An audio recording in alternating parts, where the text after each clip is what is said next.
Hi, everyone. Thank you so much for being with us today. Sorry for the little bit of a late start as we get adjusted here. So today we're going to be talking, we're from EWU Master of Public Health. We're a master's program that runs an online and an in-person program. We're currently accepting applications and we would love to hear from you. Our director would typically be in this position, Anna Tressiter, but she is out sick today. So we are trying to make her proud. So Grand Rounds is a monthly presentation focusing on a variety of public health topics. We try and incorporate all of our different health professions and make it applicable to everyone, and that's one of the benefits of public health. It touches everything. We've been so delighted to have students from all the different disciplines on campus join us, and so we encourage questions from everyone because it's interesting to see what we're all worried about and focused on with some of these different topics. We will have an opportunity at the end to ask questions of our presenters. So today with us, we've got Nathan Ikehara and Chris McCord coming to us from Olympia. So Nathan is from the Washington Department of Health Office, Drinking Water's Engineering and Technical Services section. And then we've got Chris here, who's the Deputy Director of Central Services for the Office of Drinking Water of the Washington State Department of Health. So without further ado.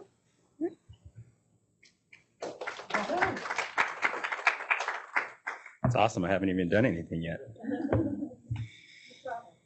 That's true. Well, yeah, my bio's a little bit out of date. I'll get into that in just a second. I actually came from Spokane Valley, so from the eastern region of Spokane. So good afternoon. Thanks, Jen, for the introduction. And thank you, everyone who's had a hand in bringing this together. It really is an honor for me to be here.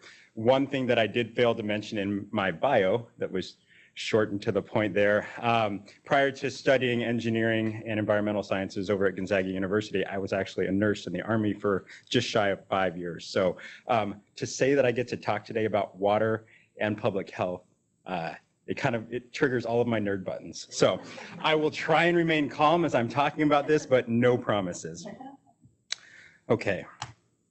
Well, there's a number of lenses through which we can view water, specifically drinking water.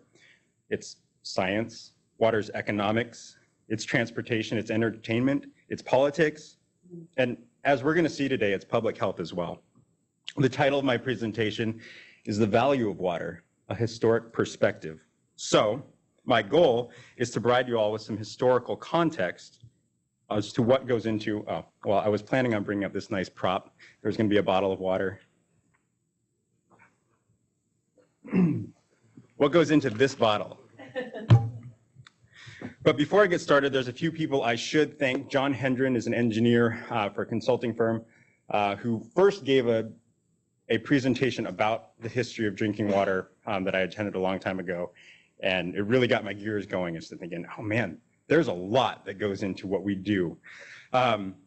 And then secondly, helping to focus all that, because as soon as I heard that, I was just running around thinking like, oh my gosh, everything that's gone on in history has to do with water. I drink water every day. You drink water every day. We should talk. Another colleague of mine, Brian Sayers, sat me down and said, I'm going to ask you a question. I want you to think about the answer.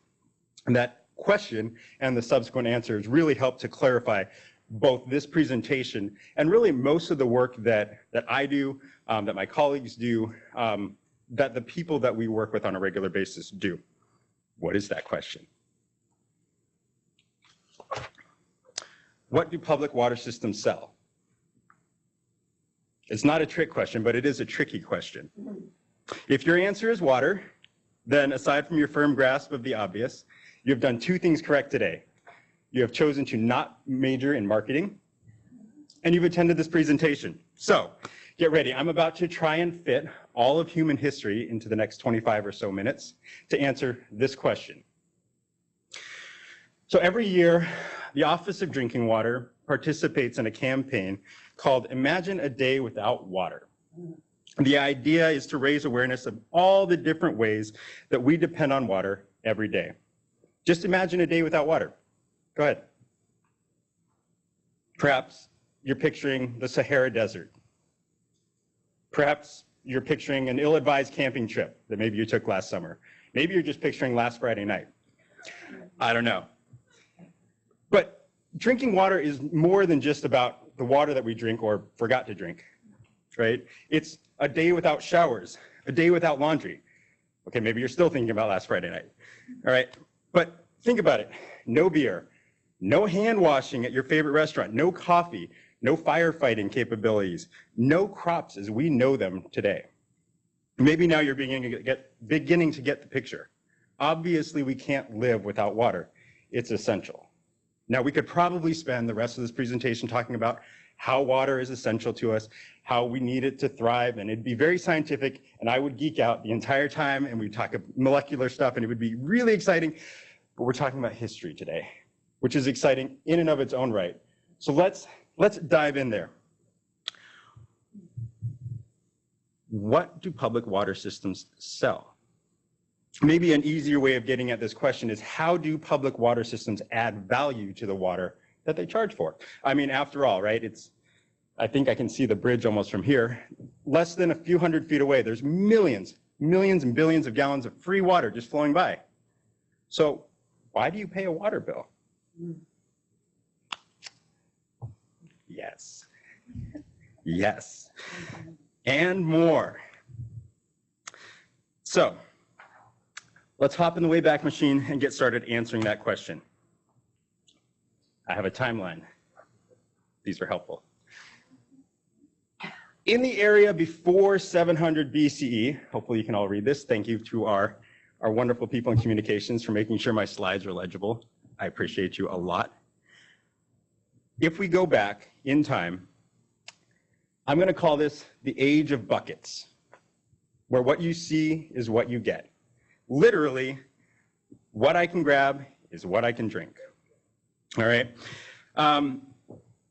Before 700 BC, settlements were limited to the water that could be carried from a local source. Then, right around that time, give or take a century or so, we started to see major developments in primitive transmission lines, the ability to take water from here to there. Oh, you may have noticed, sometime in between, we kind of forgot all of that as humanity. We had it reach their zenith right around the time of the Roman Empire, many centuries of investing in this technology, and then bam, ye old dark ages. Thank you for letting me keep that font. Plummeted. Lots of technology, lots of advances forgotten. Renaissance comes back, kicks us back into high gear, and suddenly society seems like it's back on the rise. We get people together. What happens? Well, you're in public health. You know, when people get together, they get sick. It's awesome. So what was making people sick? It was the driving question. 1800s, we're thinking, my goodness, there's all these competing theories as to why are people getting sick, and what do we do about it? Well, we'll meet John Snow, who I'm sure many of you are familiar with, as we talk about the purification and disinfection of sources. Well, that takes us through the 1800s, and as time begins to condense down towards the present, we start to think, okay, what's next? What next big thing can happen? Well, we start to think about the things that recall all the way back at the beginning. Here's my bucket. Here's what I see. This is what I get. What about all the stuff that I don't see? What about all the stuff that's out there that really I just rather not think about? Namely the stuff that comes out the other end of the house, right? The stuff that goes out the back door. All the stuff that, until it becomes a problem, is out of sight and out of mind. So after we get through that, the last bit of this presentation, we'll be talking about some of the things that we're looking forward into the future, because we're not done yet. Water is still an everyday thing. I still drink water. You still drink water, hopefully. And Chris McCord, my colleague, will be talking a little bit about a specific portion of that as we look forward to it. Okay. So getting back to the age of buckets, what do we know about that? What did the unavailability of water do? The fact that every single day, if I wanted a bucket of water, I needed a bucket, and I needed water, and I needed to go and get that water. Well, it meant that water, at best, needed to be less than a half days away, right? Or I needed somebody who could go and get it and bring back 2 buckets. So realistically, since humanity is really separated into 2 categories, right? People who drink water and people who are dead. If I wanted to be part of this category over here, I needed my civilization to be really close to water. And that's what you saw. You saw water civilizations spring up where water was plentiful, where it was easily accessed. There were dug wells that could easily get water. Fine, great. We can start to grow. We can start to become friends. We can start to fight each other. It's great.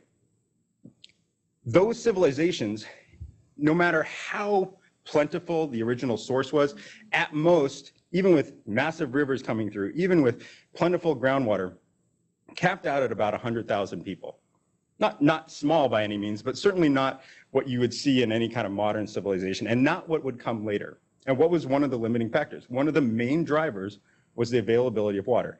Because no matter how nice the city was, if I had to walk all day to get the water and bring it back, that wasn't going to work. So what did we need? We needed innovation. And that's what we got. Moving out of the bucket era was the time of moving water from here to there. Around 700 BCE, we start to see technology pop up in what would be some of the early quartzes. Sorry, I'm pronouncing that wrong. Quanets in modern day Iran. And what these were essentially were holes dug in the ground that would transfer water from a spring source or some sort of well through a mountainside so it would pop out somewhere else. Early conveyance of water, thinking, I really want to live here, but the water's way over there.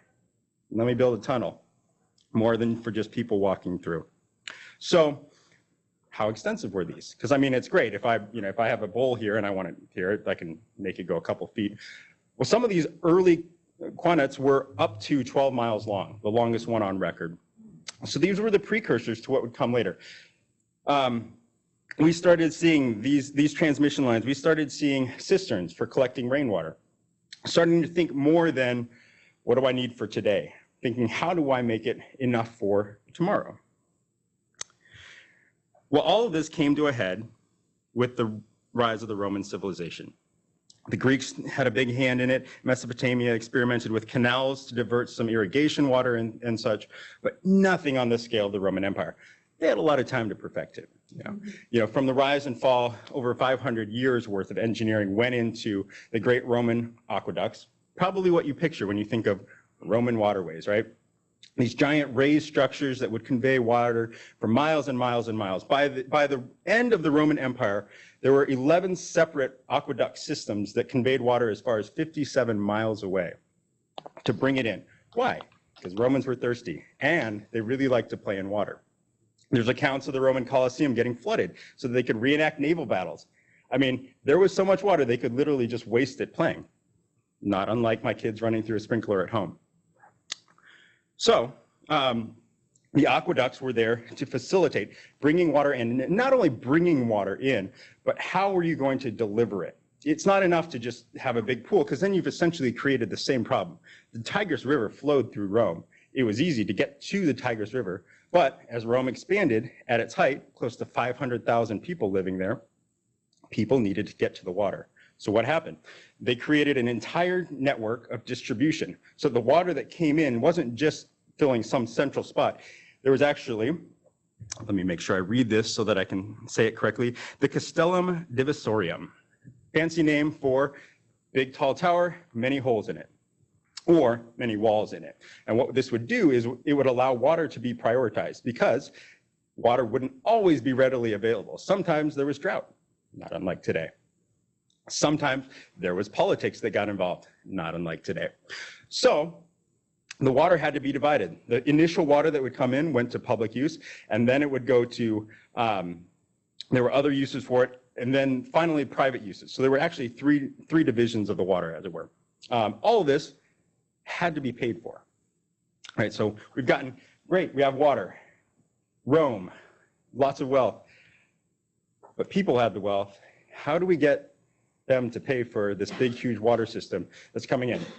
Well, Rome knew how to tax people. It was great. So they would have to pay for this, but then thinking to themselves, people aren't going to necessarily be excited about water that they never see. How do we get them excited about this? Never in the history of civilization, and I would argue up to present day, the Romans got it right. They celebrated it. So you think of Rome, do you think of fountains? Can you picture a fountain in your mind in Rome? These were not just because they liked to make great artwork or they liked to sculpt things and thought, you know what, why just have a water fountain when we could have a water fountain? part of it was the celebration of water. Celebrating. This was a huge achievement. And in their case, it had never been done before, right? Not on that scale. So in addition, if I'm being taxed and I'm thinking, all right, where's all my money going? I get to see this awesome fountain right here, and I get to go to it. I get to go to these public baths. I get to see, I don't know, a naval reenactment, celebrating all of this water that was coming in. All of a sudden, I was beginning to see the value of what my money was going towards. Fast forward just a little bit as we're going through Rome, and the Romans are beginning to think, okay, we've got a water solution. Now we've got excess water, and again, like I said, something comes out the back end as well. They had to get rid of their stormwater. They had to get rid of their wastewater as well. And if you thought that the fountains were a great celebration of the value of moving water, it paled in comparison to the value of moving wastewater for the Romans. In fact, the goddess Cloacina was the goddess of the sewers. They went so far in their celebration of what they could achieve in moving water that they had a goddess named after it. So we've got a long way to go before we have a new goddess of the sewers. What happens to Rome? It falls pretty famously, right? So with it, all of the writings, all of the things that Rome had achieved kind of fell by the wayside as people were busy kind of trying to survive.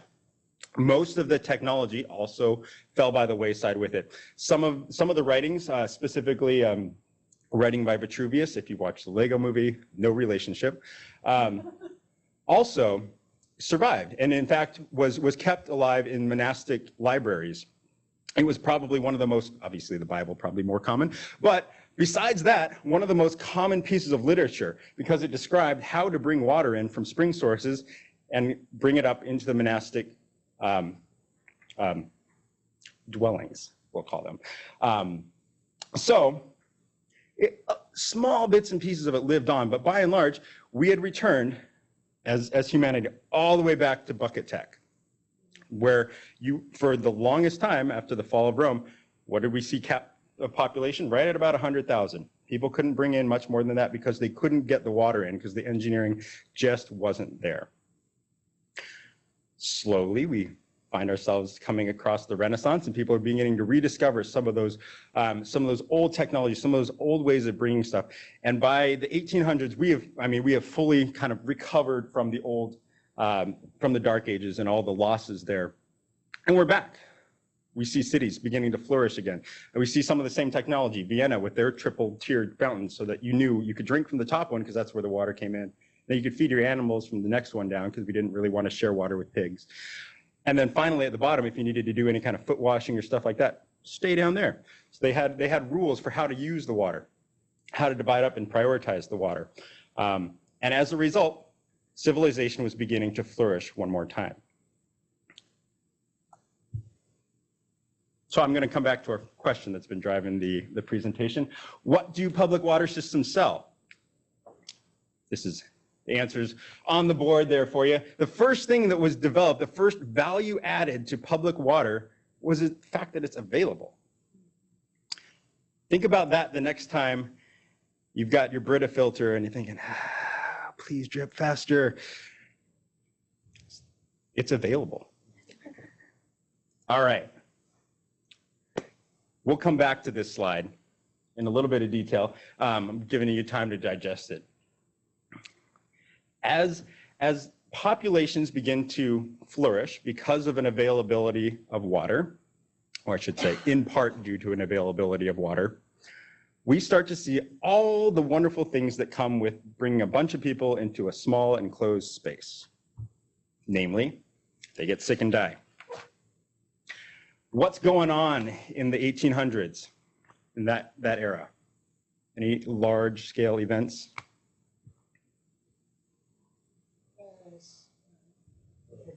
Various epidemics, yes. I'm not an epidemiologist, but I think those people are really cool. In fact, we'll come back to them in a little bit. But yeah, the bubonic plague, right? Cholera outbreak, basically starting in the early 1800s and all the way up, pretty much spans the entire decade. We're looking at typhoid, the creation of medical boards. A little country called the United States of America shows up on the scene. I'll pause here for just a moment. A lot of what I'm saying, you notice we've kind of started with a Eurocentric view of things. We're going to shift over to what we learned here in America a little bit. A lot of the world still lives in bucket tech. Just put that out there. We don't have enough time in this particular presentation to go into that.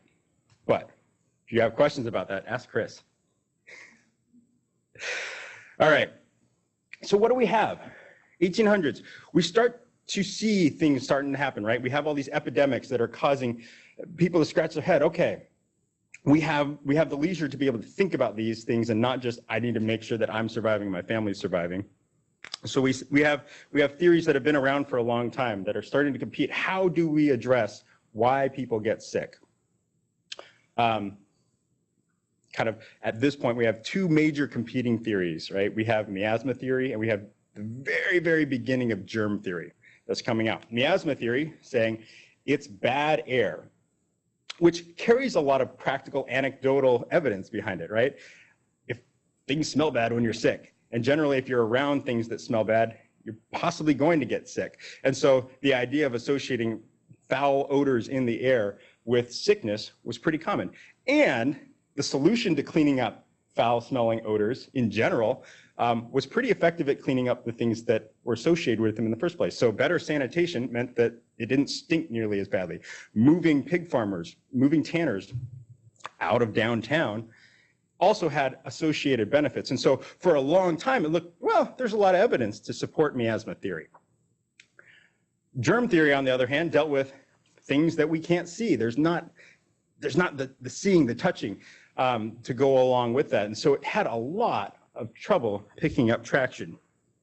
Well, back up almost 100 years before even that time period, 1674, in big year for germ theory at least, Anton van Leeuwenhoek, invention of the compound microscope, able to, for the first time, look at bacteria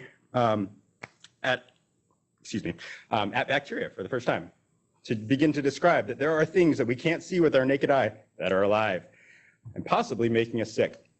He's basically ignored and would be for many, many years. It wouldn't be until 1876 with Robert Koch and the bacteria under the microscope proving the existence of the Bacillus anthracis, that would kind of once and for all put the nail in the coffin of miasma theory and say, germ theory explains the world a lot better. So, as he's doing this and we're beginning as humanity to discover what's really making us sick, enter Jon Snow, right? Everybody's favorite. I have a Game of Thrones reference here. It seems like the crowd that would get it. I decided not to put the picture there. Not that Jon Snow. Jon Snow was in England, Broad Street Pump. Anybody not familiar with this guy? I feel like I'm speaking to the choir on him. Okay, so you all know what he did, right? Sees the cholera epidemic thinking, all right, I think it's this one. Little bit of hyperbole as I'm doing the research. It seems like did not necessarily go and at midnight go out and steal the handle off of it. Kind of just petitioned his local government to say, this is what's happening. Here's the research. And they said, seems good. Then people got better and they actually put it back and they started getting sick again. It's really kind of anticlimactic. Makes for a better story the other way.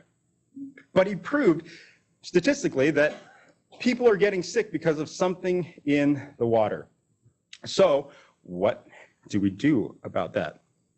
Well, thinking about it, scratching your head, how come people aren't always getting sick, right? I mean, it's not as though water magically appears. It seems to be the same water that we've always had. So how on earth are we getting water that I can drink now, but somehow it's making me sick later? What process is going on in nature? Because clearly something cleans up the water, right? Why does it make me sick now, not sick later? Well, as it turns out, there's good bacteria as well. There's ways of filtering the water that were discovered early 1800s. In fact, if I could turn the page correctly on my notes, 1829, Chelsea Waterworks Company in London installs what is referred to as the very first slow sand filter.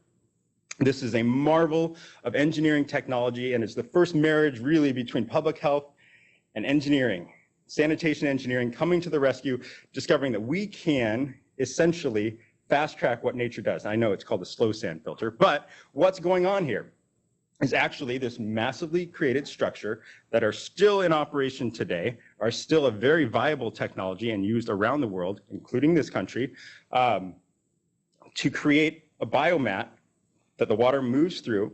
The biomat outcompetes for the food in there. Bacteria dies off, roughs through the filter, comes up the other side, and the water is bacteriologically inert on the other side, safe to drink. Well, we get it in London in 1829. Anybody know the first town in the US to get their very own water filtration system? Okay, Poughkeepsie, New York. I'm sure somebody somebody was probably like typing it as fast as they could into the online thing there. But 1872, Poughkeepsie, New York was open for 87 years before it was finally replaced, actually. So very robust technology because it mimics exactly what happens in nature to begin with. So filtration, huge. We're finally able to start taking stuff out of the water now that we know that there's stuff in the water. Additionally, how do we render the stuff inert that's going to make it through that? This is where chlorine comes into play. Chlorine is discovered we still actually, truth be told, we're not 100% positive how chlorine actually kills bacteria. We know it disinfects. We know it does a lot of really good things for rendering the water safe. Does it interfere with the cell wall? Does it interfere with its ability to replicate? Not 100% settled on the science, but we do know that it works. And it's worked ever since that it was brought on. And in fact, in ranking the most important engineering achievements of the of the 1900s, so I'm fast forwarding a little bit even further, water filtration and disinfection was ranked behind only three things: the automobile, the airplane, and electricity. Ahead of the computer, ahead of the internet, ahead of anything else that was made in the 1900s. By far, short of being able to actually go places and do things, water filtration and disinfection, most important. All right, back to this slide. I think my laser pointer works. Excellent. All right, you've had time to ponder this, even if you couldn't possibly read it. There's three colors here. This represents world population. It's a really cool graph, actually, if you get a chance to look at the slides later, to pour over it a little bit. Down here, this is world population in 1800s, 1950s in yellow, and 2012 in green. And you can track your favorite country, whatever that may be, along this line as it shows up, so where they are at. So you can see life expectancy here on the left, and then share of the world population on the right. So we'll start with the good old US of A right here. 1800s, US, tracking over there, if I could do this correctly, right at about 37, 38 years old. Average life expectancy, not great. So enter disinfection, enter filtration into the 1950s. USA, almost 70 years old, average life expectancy. This is does anybody know when penicillin is discovered? When is antibiotic discovered? Not till later, right? So this is prior to the onset of modern medicine. We have gone from 37 years old to close to 67 years old, 30 years. Since then, into 2012, there we are, about 77, so another 10 years. So all of modern medicine, not to bag on doctors here, you guys are important. Thank you for your work. Not to bag on the rest of the healthcare industry as well, right? But you've only done like 25% of the work. Sanitation engineers have done a lot, along with the rest of the public health that went into implementing that. Because, right, an engineer, a construction worker can't lay the pipe unless somebody's going to pay for it. They don't have a ton of money and a bunch of pipe laying in their backyard. So it takes conjunction with the entire portion of civilization to decide this is important, we're going to do this. But here's the results. If you want another graph that kind of illustrates the same thing, here is top 10 causes of death, turn of the century versus 2010. This is what I want to call your attention to.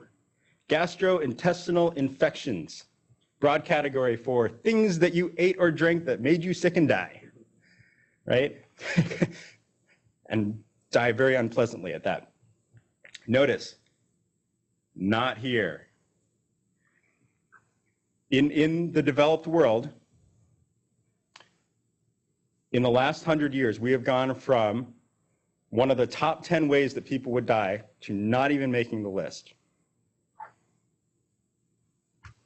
I think that's cool. All right, I don't have sound effects, but if I did. So I'll ask again. What do public water systems sell? Thank you for the very astute answer. Yeah, so a public water system sells available water. They sell safe water, right? That the water, that not only when I turn on that tap, the water is going to actually come out, that the water that comes out, I can put my bottle under and can fill it up and I can actually drink it. Okay.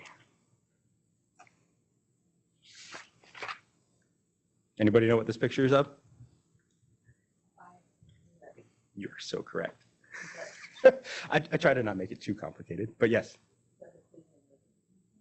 This is the Cuyahoga River. Yeah. Probably just another name for it. Yeah. All right. Well, we'll explain why I'm showing pictures of fires in a water presentation. When do you take out the trash? Because you know the garbage man's coming the next day, right? Right? So, or sanitation engineers, sanitation technician. There we go. For me, it's Monday morning, and I almost always forget. And so Sunday night at like 11 o'clock, I wake up and run out there. But what about the trash to the trash can? Do you take that out at 6 in the morning and 6 at night every single day? Or are you like me, and either there are stinky diapers because I have 2 kids under the 2 and under, and so it fills up with stench and I can't stand it, and so I run it out. Or because it's overflowing, because they've spilled everything and I've filled up the garbage can. I don't care about the garbage unless it's offending me in some way. We're not really all that different as a society. We tend to ignore things until they become so odious to us that we can't help but do something about it. Same with sewage. Sewage is kind of the prime example of this. It was out of sight, it was out of mind. In fact, not unlike miasma theory, there were great semi-scientific, and in fact, still use scientific modeling to show that, well, some sewage really isn't that big of a deal. You may have heard the term, that the solution to pollution is dilution. It rhymes, it's clever. It's so much better marketing than don't do that, right? The Streeter-Phelps model and self-purification actually was a model showing how dissolved oxygen went down and came back up as you threw a bunch of plume of sewage into a stream. Eventually stuff would attenuate and you would get bacteriological activity going on, the oxygen would go down and then it would come back up. And you could actually show how, in essence, the stream would heal itself. And so it's great. You're like, oh, cool. Then we just throw trash in it, as long as you don't throw too much trash in it. But who's to tell you that you can throw trash in it, but you can't throw trash in it? So the idea of, well, we'll just throw a little bit in kind of doesn't work over time because people want to throw away their trash. What about the garbage disposal? Of all the technology for me to bring up, why a garbage disposal? Well, before we used to have to think about, all right, the first house we lived in did not have a garbage disposal, which is a real bummer for me because I'd always grown up with one. So the first time it clogged, I was like, oh, dang, what am I going to do about that? So I had to strain stuff out, right? The only thing that made it down the sink was stuff that could actually make it down the sink. Everything else had to get filtered out, scraped off before. With the invention of the garbage disposal in the 1940s, we now have the ability to just throw it down there, grind it up, see you later, out of sight, out of mind, right? It's awesome. until you get to the wastewater side. And all of a sudden, this huge amount of organic loading started to show up at wastewater plants, or if there was no wastewater plant, out the pipe that dumped into the river. And we had to start thinking about, how am I doing for time? Sorry. We have to think about how on earth are we going to treat all this? It starts, what are we going to do? Well, we need to start treating this waste before it gets there, because what's happening? Now, this awesome technology that helps to treat water is now being overloaded by this massive organic loading that's happening. This Streeter-Phelps model showing of how the streams can recover. Well, it doesn't matter. If you put in 10 times what it can handle, it's never going to recover, right? You end up with these massive die-offs of fish. Things are just going horribly wrong. So, engineering to the rescue. Settling basins, the Imhoff tank is invented for helping to take out some primary contaminants before the water actually gets in there. But it's still pretty expensive. And really, this isn't a problem everywhere, right? It's only a problem where we can see it, where it's really becoming stinky, where Parliament's getting canceled in England way back then, or in this case, when it finally reaches the public consciousness due to some significant events, such as a river catching on fire due to the amount of pollution that was in it. The Cuyahoga River, 1969. So, not surprisingly, 3 years later, the Clean Water Act is passed. And we finally say, okay, we can't leave it up to people to just say, well, definitely, yeah, trust us, we'll clean it up. Government regulation comes in, and suddenly there is actual discharge permits and the requirement to treat water before it leaves. Shortly thereafter, in 1974, the Safe Drinking Water Act is passed, and we start to really have the actual regulatory framework for ensuring that water is going to be safe. And we finally add our last bit of value to water, reliability. That the water that's safe today is going to be the water that's safe tomorrow because the neighbors up the stream aren't going to pollute it with their waste. Well, you can clearly see I'm getting to the end of my slides because there's not any more boxes to fill in. So, what do water systems sell? Let me borrow an example. If you watch TV or you listen to the radio, what does Papa Murphy's sell? I have never once heard them advertise a pizza. Papa Murphy's sells love at 425 degrees. It is fantastic. And in a similar, like-minded way, water is more than something that you drink because you're thirsty. It is so much more. It is the building block of our civilization. It's a building block of health. I mean, I won't get much more into it because we don't have time, but water is everything, and protecting it is there's not much of a bigger task that could be done. Which leads us to the future, right? I mentioned earlier, we have problems that we still have to address. Availability. Is public water really available? We have declining aquifers across the state. We have still, even with rules in place, there are contaminated source waters that we have to deal with. Is water truly available? Has anyone heard of La Paz? Olivia? Ringing any bells? A town that ran out of water. Hundreds of thousands of citizens, depending on deliveries of trucks of water, going to city centers and having to fill up buckets with water. What about safety? If there's anything we've learned in the last decade or so, is that the water sometimes is not necessarily safe, that mistakes can happen. That it's not just a guaranteed fact of life. You have safe water. If you've traveled outside of this country, you know that that's not, that this is the case. How do we know that water is safe and will be safe moving forward? And lastly, is water reliable? Are there other chains passing off from the waste of one to the drinking water of another? Are there similar chains like that in other areas of the industry itself? I'm going to argue that there are, and I think Chris might touch on some of the reliability concerns and some of this in his portion. So, thank you very much. I'm going to hand it off to Chris now.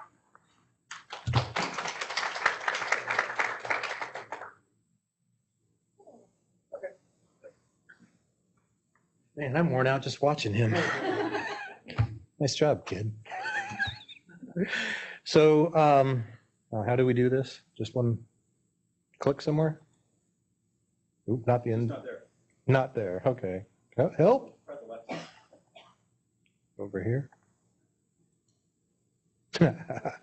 Leave it to the old guy to mess it up, huh? I've only got one slide, so it's pretty easy.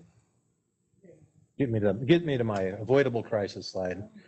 Okay, there are handouts out in the hallway if you can't see this, but if one thing I've learned over the years, I've become the anti-PowerPoint. And so this is my presentation.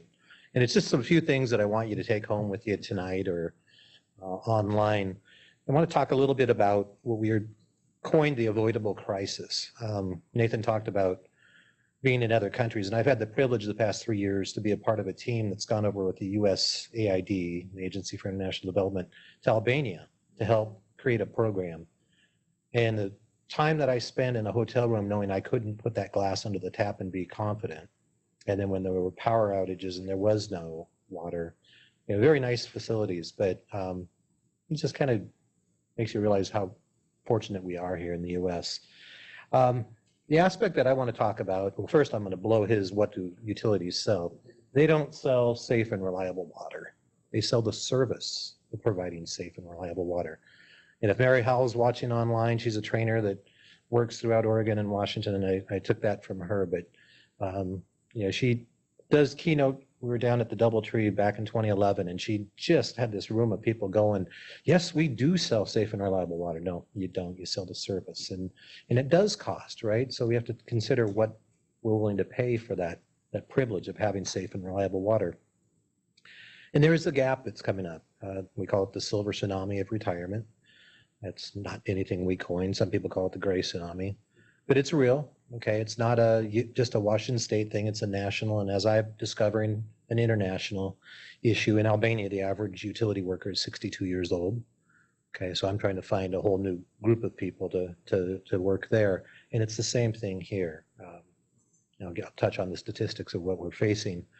A background of what we have in Washington State, the Department of Health certifies the operators of water systems. We've got 4,000 certified operators around the state that they're in charge of basically around 3,200 small to large water systems to make sure that the water is safe and reliable for us to drink. We also certify 1,500 backflow assembly testers. They go out and make sure that the things that are happening underground aren't contaminating our water in the distribution system. And then there are 1,500 wastewater operators that our sister agency, Department of Ecology, certifies. And the reason I want to bring that in is I'm in a position right now on a national board where we certify water and wastewater.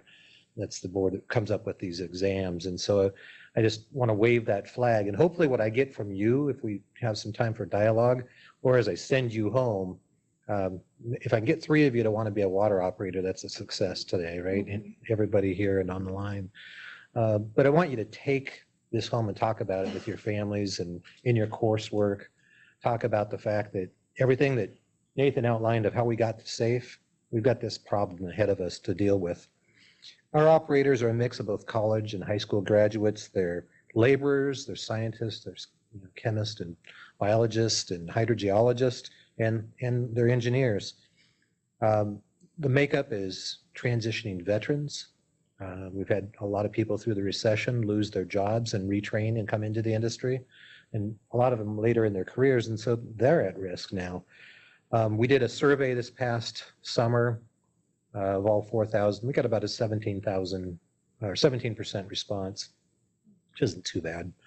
But I kind of, I think it's skewed, but who cares enough to respond did respond, right? So, but of those that responded, 25% are eligible to retire in the next 5 years, 50% in the next 10 years.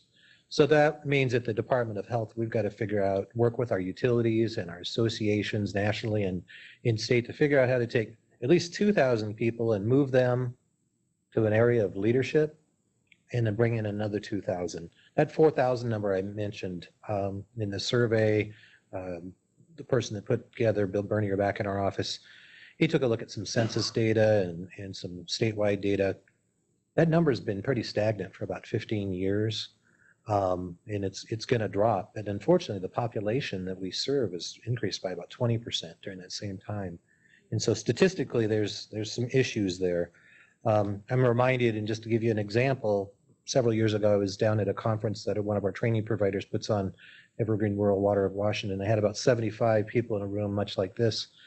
And I asked them to all stand up. And I said, anybody that's eligible to retire in the next year, will you raise your hand? They did. Have a seat. Thank you. Applause. 5 years, same thing. 10 years, same thing. I had 14 people left standing. Okay, that was a little drastic. That's a little more drastic than our survey statistics. And so we spent the next 2 hours on flip charts and breakouts and brainstorming what we could possibly do as an agency and what the utilities could do as an industry to try and address this. This is not something that just happened overnight. It's building, and we've been watching it. Those are kind of the demographics. One of the other things that I think is important is only 5% of our operators are female. And I'm working with several now recently retired, I call them power operators that are female that are going to help me try to address this issue. We're doing the same thing in the backflow assembly program. We have an interagency agreement with Green River College, and one of their employees, can I start a program? It's called the Glass Hammer and the Glass Floor, I think. And it's to pay for women to get into the backflow assembly testing program and take the coursework in cross-connection control. A whole week's worth of course is given free. And we've had onesies and twosies here and there, right? But we had 14 people apply this year, and that's pretty significant. I just learned that last week. So, there's a lot of different efforts going on to try and address this. And probably for you guys being masters of public health, when I step in front of a group of operators, the first thing I do is I thank them for being our front line barrier. Public health is built on multi-barriers. Engineering and public health protection is built on multi-barrier concepts. They're the front line. They're the professionals that every day they come to work. We were talking as a group about a fluoride situation, and one of my colleagues said, well, I don't know if operators are the ones to carry the message. I said, think about what they're in charge of, what their responsibility is, making sure that when we turn on the tap or we flush the toilet, that we're not going to make ourselves or our family members sick and that possibly die or contaminate a waterway. That's a huge amount of responsibility, right? And so, I thank them every time I get a chance because of what they do every day when they come to work. And it is that silent group, right? We don't do enough to acknowledge who they are. So we have at Department of Health, we celebrate National Drinking Water Week in May. We go all around the state. I think it's 2 in each region or something like that. And we award, these hero awards, really. Grace Under Pressure, Grace Under Fire if you're in Eastern Washington the past couple of years, and just longevity to the career. And we've got to celebrate it. We've got to convince our communities to celebrate it more. So we'll take the time. Secretary Weisman will go to a city council meeting with us and provide that award. And those that he can't make it to will, we get to where the decision makers are so they appreciate what their own employees are able to provide. So I think that's an important piece. So a little bit about navigating the silver tsunami of retirement. One of the things it really jumps out is our utilities are really key indicators of the economic vitality of our communities and also the environmental vitality of our communities. And I can tell you that the city of Camas is a great example of, they had a depleted industry, the pulp and paper, the timber industry was kind of fading. And their city manager wanted to go across the river to Portland and attract high-tech people to come in. And he needed to make some pretty significant changes to his utility, his roads, and that he said without making those changes, he just wouldn't have been able to do what he did for his community. And one of the things he said, one of the most important things that I did was I took communities that had never had sidewalks, and I buried new sewer and water lines, and then I put sidewalks on top. And so for all the disturbance, all the dust, they were so excited to have sidewalks for their children to be safe in. So it's just an example of infrastructure issues. We titled this whole evening the value of water, and we brought together a group of communication specialists from Spokane, Seattle, Tacoma, the public utility districts, water and sewer districts. And again, on the wall, let's brainstorm if we were going to go talk to legislators and we're going to talk to decision makers, what are the most important things that we want to focus on from a communication standpoint about the value of water? And infrastructure and workforce were what they decided on. That's the issues that they're facing. Of course, we're always concerned about water quality. We're seeing that around us as we speak, and that can cost a lot to address. But infrastructure issues, I'm going to look at Nathan for a quote. We had a needs assessment done in 2015 in our state. Over the next 20 years, I want to say $11 billion, 16 or 17. So I'm getting two things confused. 16 or 17 billion dollars worth of infrastructure needs just in drinking water alone in the state of Washington. And there's just not enough funds to go around. And so getting the messages right, being able to talk to our decision makers. Our legislature 2 years ago brought the Department of Health, the Department of Ecology, who does wastewater, our Department of Commerce, and our Public Works Board together. And so it's a group called SYNC, and I just got a note that be prepared because we were offering ourselves to go talk about infrastructure with the legislature. So but you also have to make sure that if you're going to put that kind of investment in place, that you have adequate personnel. And this is what the communicators were talking about. Have adequately staffed people. We used to say who operate and maintain, but we're moving away from the term maintain to care for that infrastructure investment. And so, yeah, that's just something I just needed to emphasize. Of course, I talked on ensuring public and environmental health issues, developing capacity in our utilities to handle all the issues is another piece. And when I go out and try and recruit interest, everybody wants their children involved in STEM now. Well, I can't think of a more practical application of science, technology, engineering, and math than what our water utility operators and managers do, and wastewater as well. So I force that issue in my conversations.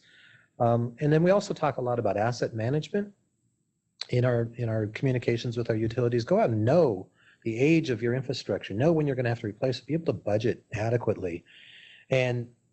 But when I'm talking to those decision makers or whoever it is, I also say, what's your most valued asset? It's the people that are going to care for your investment. So waving the flag. Question of who should be certified came up to me, and I didn't answer that one well, so I decided to always be prepared to answer that question. And I think really the question is anybody who either is in charge with adjusting the operation or the impacts for quantity and quality of water, or the people that manage them, right? In Albania, they said, hey, Chris, you're coming over on this project. You're going to create this program for us. If you could do one thing different than what you guys have done in the US, what would you do? And I said, take your public works directors and your upper utility managers and have them be certified too. So there's a common understanding from the line person to that. So that's actually what we're trying to kick off there. But a lot of our utility managers and public works directors started off. Even the person who's second in charge of the Department of Ecology, Polly Zinn, was a wastewater operator originally. So it's a growth opportunity. So if you're interested in doing something really cool as you get out of this master's program, there's still growth opportunity. 2,000 opportunities apparently. What does Department of Health do with our certification program? We certify both in distribution and treatment. And we talked about the backflow assembly. We use a standardized exam that's created by, it's called the Association of Boards of Certification. The American Water Works Association and the Water Environment Federation came together back in the 70s and said, if we're going to have an expectation of equally safe water throughout the US and be able to have people come and go, let's create an association or an entity that will allow you guys cut me off if you need to, that will allow us to have kind of a common place. And so actually I just became the chair of that association, so I can speak pretty highly of it. But it's pretty amazing, the job task analysis that the exams that these operators have to take, the psychometrician work that goes into it. We hired contract with a psychometrician group out of Kansas and Chicago. And so these are not easy exams. We put a new set of them out last year, a few challenges, making some corrections to them, but yeah, pretty exciting stuff.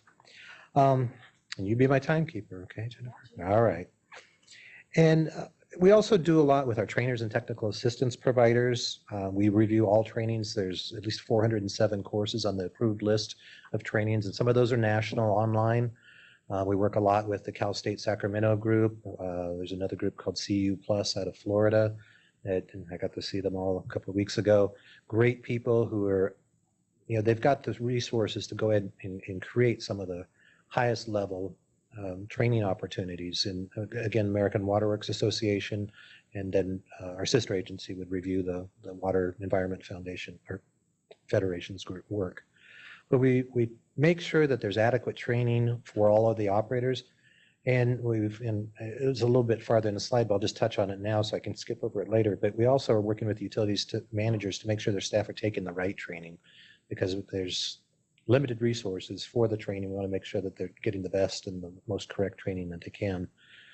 And I was telling Nathan, he used to work, he did an internship with the Indian Health Services here in town.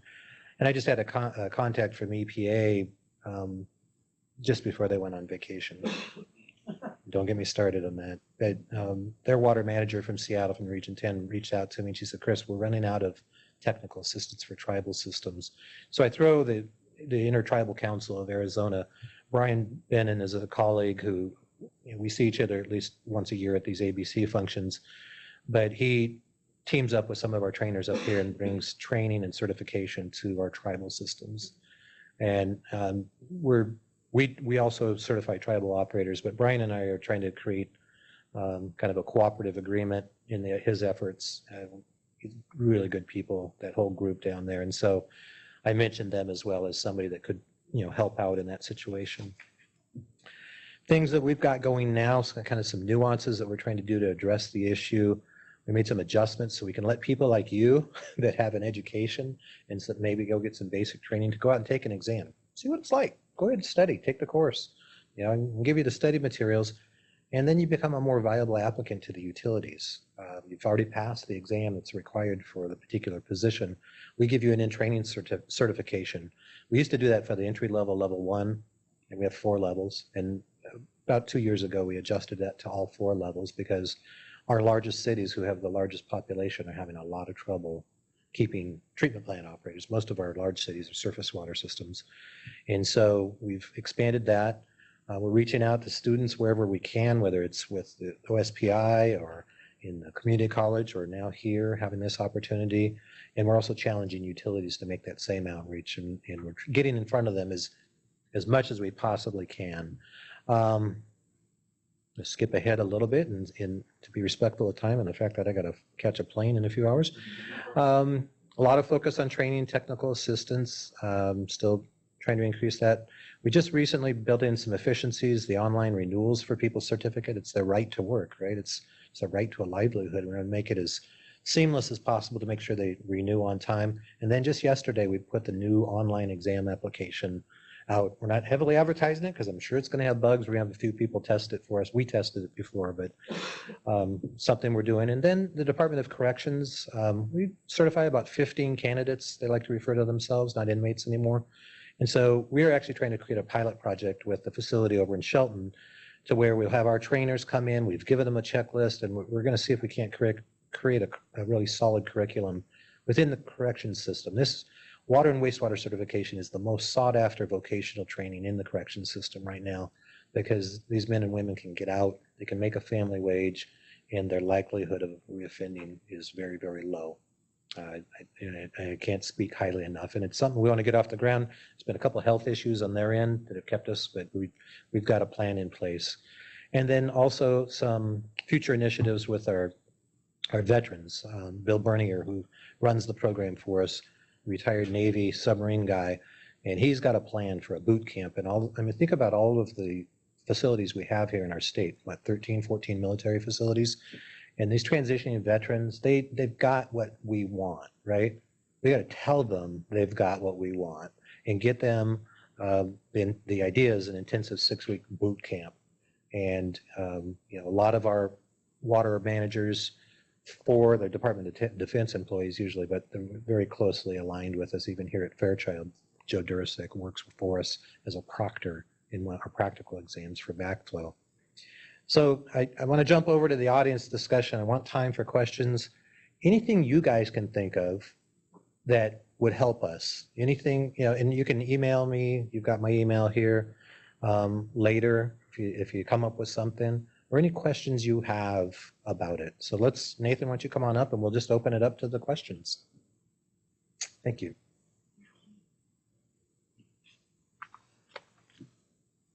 I have 2 I apologize for doing that. What's that? Push the button in front of you. The green one? Yes. Oh, I see it. Got it. Hold it, hold it. Hold it. All right. So I have two questions. The first one is if I want to learn about the quality of water where I live, is there a place that I can go do that? Maybe like a website? A couple of things, and Right. I'll let Nathan chime in too. Your utility should be giving you a report once a year, the consumer confidence report Mhm. about the quality of your water, All right. one. And we always recommend you go to them.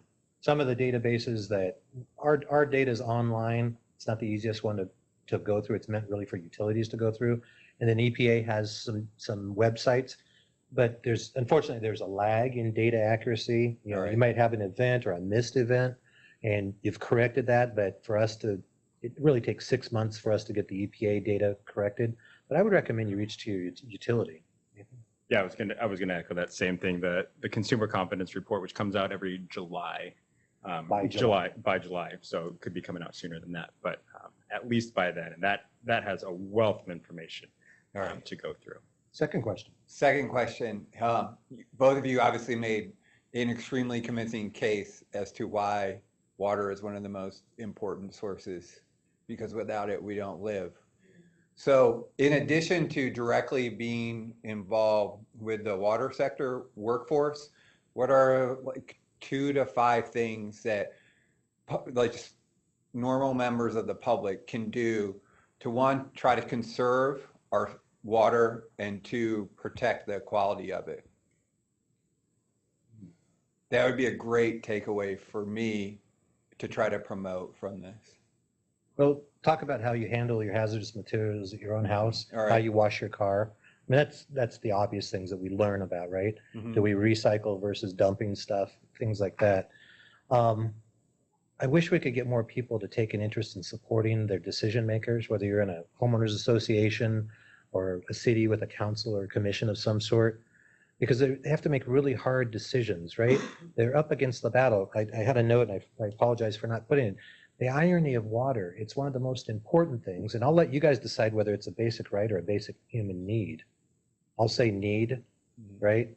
Because I've had a little more experience, older too, but the recent experience that I've had where I take a look at people in foreign countries. But here, we struggle with our water rates. We're not willing to pay more than $15 or $20 a month. How much are you paying for this? I mean, have that discussion with your children, right? Right from the start. As soon as you give them the cell phone, tell them what it takes. You know, you go get a gallon of milk for $3. How many of those do you buy in a I can find it for $2.50 now. But that I guess it's going down with gas for some reason. I don't know. But no, I think that's one of the most important things is try to empower from within organically your decision makers to not feel really bad about an increased water rate. Because, wastewater is in particular, when our wastewater facilities went in the 40s and 50s, they were all paid for by federal grants, right? And it was basically you put in a match of a fictitious match of 10%, and we'll pay for this. And you start saving your money up because you're going to have to replace this someday. And we haven't done that. We don't empower our decision makers. We'll do this, but we won't develop those reserve accounts. So that's my soapbox on infrastructure. Nathan?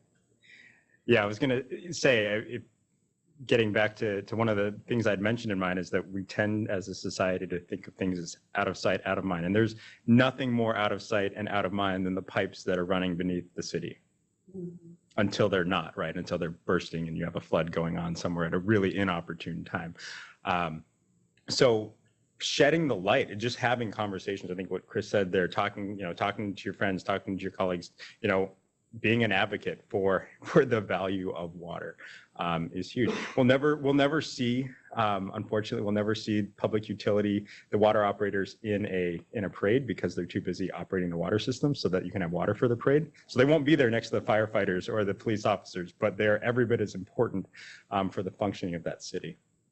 Challenge the decision makers to put them in their trucks in that parade. There are some people that do it. I've got some pictures of it. It's great. In my fire department, I live in a rural area. They put up a sign last year, "Thank you, public works employees, for what you do for us." That's the fire department saying that. So would it be fair to say 3 important things I can do? is one is to support and verbally thank the people that work in the water sector workforce. Two, advocate on behalf of reliable workers to join water sector workforce. And three, advocate for people investing in an infrastructure which has added approximately 30 years to our life. And if we do not protect that, we would die an uncomfortable death. Ed, you listened well. Thank you, sir. Other questions? Yes. Yeah, you did well. You guys, come on. Okay, Anything? we've got one from an online participant. Great. What is the current status of the multiple sites at which the unique Spokane Valley Raft from Aquifer, our sole source of drinking water for 500,000 people, has been contaminated, specifically the diesel contamination from the 2005 leak of the BNSF Railway refueling station built directly over the aquifer, and the older sites in Hilliard and at the Parkway Yardley site in the rail yard off Trent in the valley? I'm not that familiar with what's going on, so. Dear person who asked that question, I'm very sorry. This is going to be a very disappointing answer for you. I am not overly familiar with that, specifically because I don't work in ecology. So any answer that I have is limited to the drinking water side of things, and I am not Spokane's regional engineer. But as I tell a lot of people, since I'm fairly new to the game, I don't know a lot of things necessarily, but I know a lot of people. So I think my contact information is here. I would gladly talk to you. I'll be in the office on Tuesday. So give me a call and we'll chat. Yeah, and I think he's the best person. I was going to offer the same thing, my email, phone number. I'll find somebody in ecology that can answer the question about what's going on with that. But he's here, so is the Eastern Region of Ecology. So I'd give Nathan a call or drop him an email. And to our answer to the first question too, if you haven't talked to your local water purveyor, that would be a fantastic person to talk to as well, because they have their thumb on this as much as anything. Yeah, there's a pretty active group on that Spokane Rafton Aquifer, Yeah. and I'm sure that group is dealing with it. I've heard of it, but I'm over in Olympia, you guys, and I don't want to, guess. It's just not fair to you or fair to what's going on here. It would be bad. Heather? Yeah, that's fine. Okay, another question from an online participant. There is a serious drinking water contamination involving PFAs and PFOA in Airway Heights and other areas surrounding Fairchild Air Force Base due to U.S. Air Force use of fire retardants over the years. This is a known problem at hundreds of U.S. military sites in the U.S. and around the world. How did this problem get to such an advanced state, given it was a known problem, without response or public information until it burst into the news 18 months ago when bottled water had to be provided to the citizens of Airway Heights for weeks? Well, let me try to touch on part of that. First of all, Department of Health is working with Department of Ecology to create an action plan, a chemical action plan around the state of how we're going to deal with it. When this did hit, we as a management group at Department of Health put together a couple of different teams to start looking at developing our own regulation. This is an unregulated contaminant. It's not regulated by EPA right now. Most of what we saw came through what they call unregulated contaminant monitoring rule monitoring. Okay, that's when it hit us. But it's here. They have an advisory level. Our toxicologist and our health officer are at a level where at a place where they want to create a state advisory level on our own. So we're under regulation development for that right now as we speak. And it is, unfortunately, nationally, people are watching us. There's a couple other states, but I think I can comfortably say that we're one of the leading states in the nation. I was back at the Association of State Drinking Water Administrators Conference in Des Moines in October. And they looked at my director and I and was like, okay, we're watching what you guys are doing and we're actively pursuing it. We saw that in certain levels of utilities. We're also putting together a voluntary sampling program for those that didn't get sampled under that rule that might be in the area.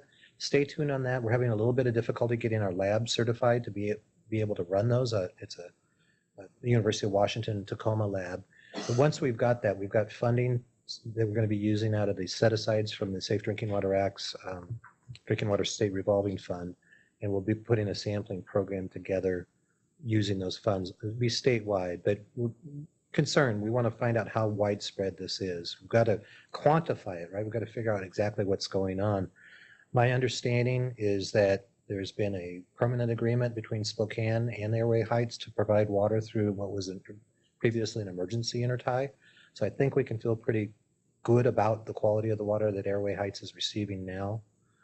So that I just heard that while I've been here in town the past 2 days. So I hope that helps to answer the question. Again, if you have more questions, give me a yell on that and I'll sit down with the director and we'll get back to you. The only thing I'd add to that too is I think it serves as a pretty bold underline to what we've been talking about already this whole time, is that we're not done with the challenges facing public water systems. And if we stop being vigilant in all of our different sectors, so like you said, this didn't necessarily pop up just from an operator. You know, there's not one job that would have caught this necessarily in and of itself. It's a collaboration between, it starts with concerned citizens too. You know, it's not just the public health professionals, but it's a collaboration. I mean, I've heard more descriptions of more different titles of people's jobs related to this or related to other things that I never knew existed. Yeah. And dealing with these emerging contaminants, it's something we had to do a lot of back in the 90s. We had a group put together. We're reestablishing that. It's become one of the strategic initiatives for the next 2 years for drinking water, working with our toxicologists and others within the agency to figure out, because this isn't the only thing we're going to see. We've got a list of regulated, EPA is entertaining, bringing more through to regulation. But when you deal with these emerging contaminants, we've got to be able to be tight and working with our communities when we do that. So stay tuned on that one too, because it's something that, along with the rural development, is a real priority for us right now. Great question online, by the way. Thank you for that. I think that's that one. Yeah, go for it. Do it. It's not a question so much as sort of a comment to get back to the $16 billion infrastructure need in the state. That's a challenge to all of us as taxpayers, whether that's going to be met through federal or state money, or a really ambitious water system can pay for their new well themselves or something like that. But I would just make the point, I'm a planner from training, and the point being that infrastructure is more expensive when it's rural, when it's spread out. It's cheaper when it's dense. So I think another thing that we can do is focus on, as we grow, as our families grow, as cities grow, trying to keep it dense, and that will help us all address the issue of infrastructure needs, just in terms of how do we pay for them. It's a great point. And just to close real quick, just to the west of you, Lincoln County, we're working with Commissioner Scott Hutzel there on a pilot project to develop you take rural communities that are already established, right, and they're struggling to deal with infrastructure, to deal with operators. And so we're trying a regionalization pilot project. We're going to bring some experts up from Sacramento, from Rural Community Assistance Corporation, who've successfully done this down in New Mexico. So we're partnering up with the Public Works Board to try and make this happen. So it's kind of exciting. It's right nearby, and you probably start to read or hear about it as we put this together. But yeah, good question. The rural, the ability, you think about everything that they have to monitor in those rural systems, and the resources that they don't have because of the population. They don't get the rates to be able to deal with that. And so that's a great point. Is there any talk? So I work for RCAC actually. Oh, great. Yeah. You know Olga? I do know Olga. We're going to try and get Olga up here. Today. That's awesome. I have to hang up with her to get here. But hope she knows she's coming. What's that? I hope she knows she's coming. You will be in everybody's hands if Olga's in town. Is there any talk about having water operator certifications regionalized? I mean, or is it very easy to get certified in Idaho if you're certified in Washington already? Great question. They'll put on my ABC hat.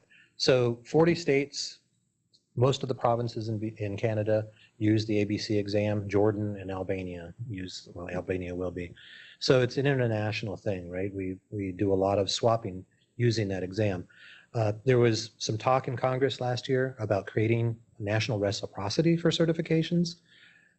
We're a little persnickety about the quality of the exams that people are taking. We kind of feel, I think it's a consensus of the states that use those standardized exams, that those are the exams to use. But we're in conversation with California and Texas, are two of the larger non-ABC states. But in November, I was at a national convening of water sector workforce.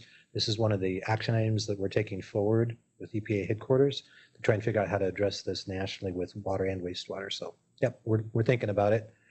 We do have reciprocity with Oregon, Idaho, my buddies in BC, and we swap operators every now and then. So, yeah, great question. I probably can't. I'll let him do it. Now your questions. One more. There we go. Okay, coming up, we've got aging in rural areas next month. We would love to have you join us for that, especially from all the disciplines. There's different concerns that come from each discipline that affect that, the public health issues involved in aging in rural areas. So again, just a round of applause for Chris and Nate. Thank you guys. Great questions.